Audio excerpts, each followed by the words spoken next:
Okay guys, 11th edition is officially literally on the cusp of being available for pre-order, which means there's a whole host of people out there who are going to be getting their hands on a big pile of new Space Marines, and they're going to want to be painting them up in loads of different colors and chapters and stuff like that. So I started a series where I went through, and I'm basically going to go through the 3 stages of painting a miniature. I've already done it for Blood Angels. So this bust is painted in Blood Angels, and I basically show you just getting the bare minimum coats of paint on, which is just your 3 color minimum if you need to go to an event on a short notice or whatever, or you just want to get color on your miniatures and you're not too fussed about painting further. And then I take that model a step further and show you tabletop standard, and then I show you another standard, which is tabletop plus, which is where you throw in all the extra detail and try to make them look as best as possible. And you guys seem to really enjoy the Blood Angel one, and I ask in the comments what the next one you would like to see, and the overwhelming majority requested Ultramarines, so that's what I've done for you guys today. Same format, 3 ways of painting Ultramarines. They step on from each other, so you can start at one level, and then in 6 months, a year's time, you can come back to that army, take it to the next step, and so on and so forth. So that's what we're going to do. Before I get into that, just a huge thank you to everyone that continues to support the channels, whether it's by liking, commenting, subscribing, or just watching. It's absolutely incredible. Thank you guys so much. Anyone who goes the extra mile and helps support over on Patreon, you guys literally keep the lights on, the cameras roll. So thank you guys so much from the bottom of my heart. There's a whole host of different reasons to be involved in Patreon.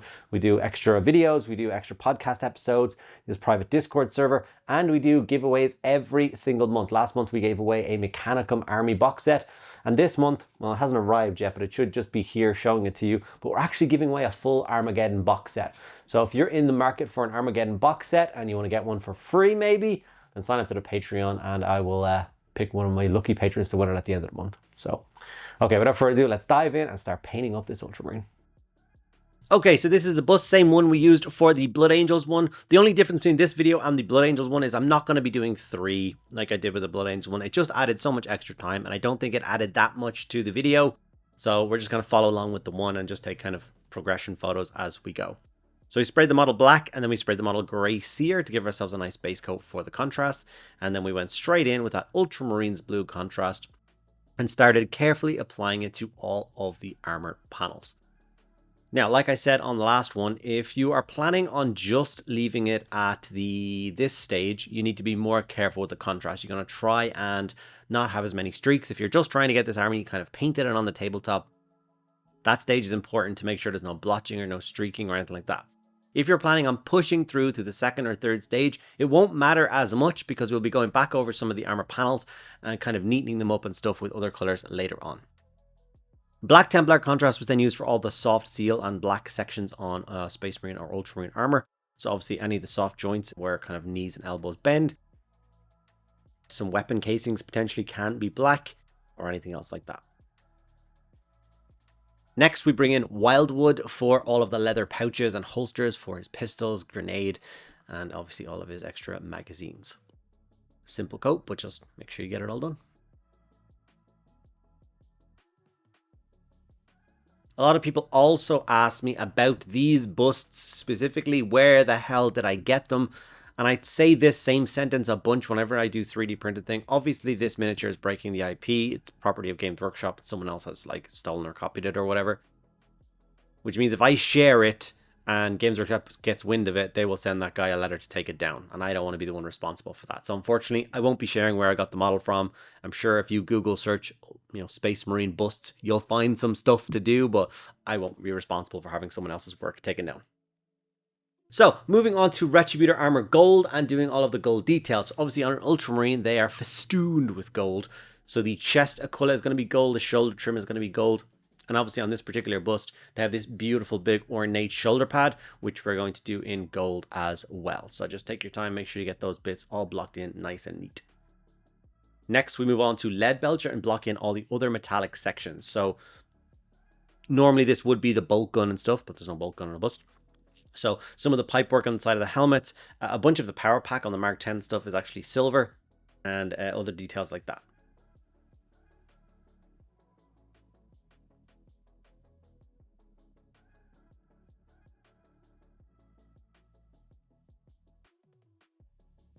After that, we are going to move on to null and oil and shade the model all over.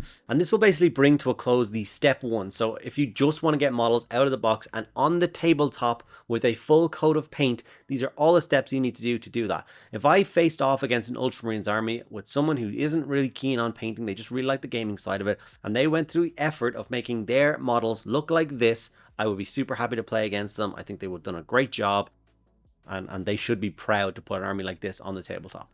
So I'd much prefer to play against something like this than grey plastic or anything like that. So big kudos to anyone who does it, especially if they're not into painting.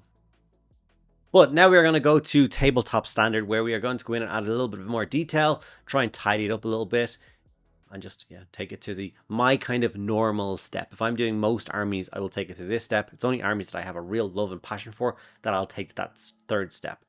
So Macragge Blue is brought in, and then we carefully layer up the armor panels, which will of course brighten up the armor to the more kind of natural kind of cobalty color that Ultramarine armor is.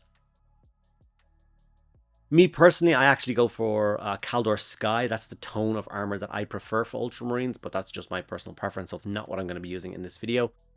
The Calgar one will do its job nicely. And as you can see, I'm being careful when layering up, leaving those nice dark null and oil sections in all the recesses alone, which will obviously create a nice kind of sharp effect with the layering job. Especially when you're doing stuff like the helmet, making sure those vents stay nice and dark, all the lines in between the different sections of armored helmet stay nice and dark, and the mohawky bit stays nice and dark all the way on the outside. And if you do that, it will make a huge difference and really make the blue armor really tidy and look really nice. Liberator Gold is then brought in to highlight all the gold sections. So of course, taking my time with the chest Aquila, going in with each individual feather and layering those up. This will take a minute or two of your time, but it is kind of a key feature, especially on any open posed miniatures for Ultramarines. Obviously, there's a bolter strapped across his chest. It's not that important. But as soon as you step away from that to assault intercessors or any captains or anything like that, you want to spend a little bit more time making sure those lines on the chest are nice and neat. And it will make a huge difference. Then, of course, carrying that onto his shoulder pads. Obviously, just the standard trim on a normal shoulder pad or this awesome big ornate one. We'll just layer that up with the Liberator Gold.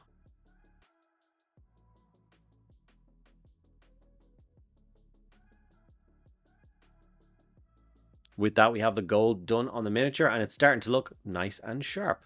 Some Catachan flesh was then brought in to layer up the holsters and all the other leather pouches that exist on his back. It's not a crazy stage. It's not something most people look at or care about, but this will neaten it up entirely. There's no third stage for this. If you want to add a little bit of like a cream color or a bone color into that same brown mix and do some edge highlighting on pouches later on, you are more than welcome to do it, but I don't think it's something that a lot of people will care about. Lead Belch was then brought in to tidy up those silver sections again, obviously the vent ports on his backpack, the pipework on the side of his helmet, or if he had his bolter or the handle of the bolt pistol, you will do that as well. With this as well, I actually missed the footage, but I got some Warpstone Glow and just painted it into the eye lens as well to give you the first stage of work on the eye lenses. So this is a nice tabletop standard miniature. If you took your army to this stage, it's going to look fantastic on the tabletop, especially if you then went in and added transfers and stuff. I will be adding transfers onto this model, but it'll be at the end of the third stage. But if you were just going to leave it like this, you would then add transfers on, and that would make his shoulder pad pop and his tilt shield pop and stuff like that and make it look awesome. Now, the only real section that we are going to jump ahead with a lot is the armor. The gold is at a finished stage. I wouldn't add anything extra to that. I'm not going to do anything extra to the black or the brown. It's just the armor that we can take a couple of extra steps and make it pop, and we're going to do some extra work on the eye lenses. So the first thing we're going to do is Kaldor Sky, or Calgar Blue, sorry, and we're going to be edge highlighting this. Now, this is like basically a 100% edge highlight, and by that I mean it's every edge on the model is going to get a coat of this. Everything, every armor panel has a sharp edge, every segmented plate that has one, you're going to go around and do a full edge highlight on that. This will be, if you're doing an army project, be the most time consuming stage across the entire project. This will take 25 minutes per model. So that's a lot of time if you're doing a squad, you know what I mean? It's just under a half an hour, 2 guys an hour. You know, a 10-man squad is going to take you like 5 hours to edge highlight the first stage of edge highlighting. I think it's definitely worth it. I've done it for my Imperial Fists, and I think they stand out and they look incredible on the tabletop. And because Imperial Fists means so much to me, it's probably something I will do for the rest of that project forevermore. But if I was to do a small Ultramarines army, would I jump ahead and do this step on them? I'm not 100% sure I would. Maybe, but I guess it depends how much time I have free. And at this stage, that's not a lot.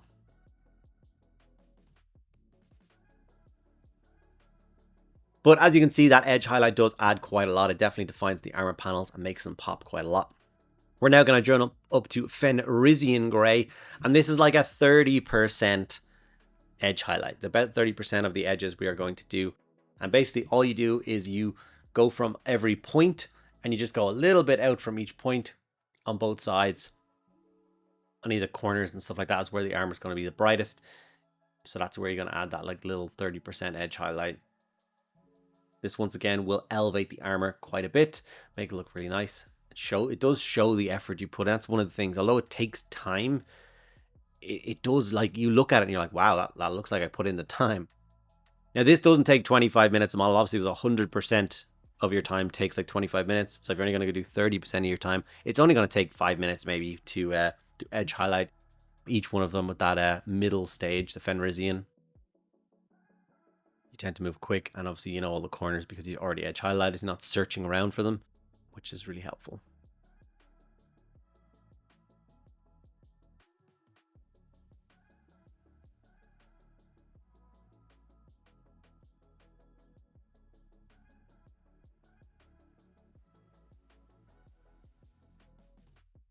And with the Fenrisian Grey out of the way, it's time to move on to the last edge highlight of this Ultramarines army, and that is Blue Horror. And this goes in basically the middle of all the previous steps. So all the sharpest points, just the tips of corners, just a small bit around. And this will really make the armor pop and explode. It just looks absolutely incredible. It makes it look so sharp. And yeah, it just looks like a really high quality army. There's nothing particularly difficult in any of the steps that I did. There's no like learning to glaze and how much I mix this or how to shade that section down or anything like that. The only thing I will tell you is get a nice fine pointed brush. Take care of it. An extra small artificer layer is what I go for. You will find that really useful when doing those last 2 or maybe in the 3 stages of edge highlighting. And then it's all about just being patient and just learning to become neater. The more you paint, the neater you will become, the better control you'll have of the brush, the easier edge highlights and stuff will be. There's no harm in going on goddamn Temu and ordering up busts like this, order 20 of them or whatever for €2, and just practicing edge highlighting on all of them. By the time you get to the last bust, you will be so much better than you were in the first one, and then you can transfer over to kind of expensive miniatures and do it on there. Don't panic yourself. It's just one of those things. You're not going to watch a video and immediately become good at edge highlighting. It's just about practice. Okay, we've got some moot green, and we're painting this inside the warpstone glow that we did already in the islands. This will make the center of the islands look like it's glowing, look really nice. After that, we go in with a small dot of white into the back corners of the islands to give the illusion of a little bit of kind of like lens flare. The reflection of the sun or any kind of light source. It really just sells the islands as putting so much effort in when you didn't. Like I said, obviously it's a lot easier for me to paint islands on busts, but it is very, very easy to do on a smaller miniature as well when you have that fine pointed brush and that hand control. So just, yeah, don't worry about it too much. After that, we just use a small touch of ard coat to make those islands shiny, adding in that glow effect. And then after that, I was going to show on video transfers, but I've shown transfers a million times before. So we're just going to jump straight over to the transfers have been applied to the miniature. And we have our finished bust at the kind of tabletop plus standard. Please let me know in the comments below if you found this video useful. Did you learn something? Are you excited to give it a try yourself? And what is the next Space Marine chapter you would like me to do? I'm tempted to do Dark Angels next because that's something that I struggle with myself. Obviously, I've already done a Blood Angels video, so if you are keen to see that Blood Angels video, I'll leave that linked here as well. But 2 down, many, many more to go, and I hope this helps you guys get your Armageddon box painted up to the standards that you like in an easy and time-permitting manner. Thank you guys so much for sticking around at the end of the video. I'll see you in the next one.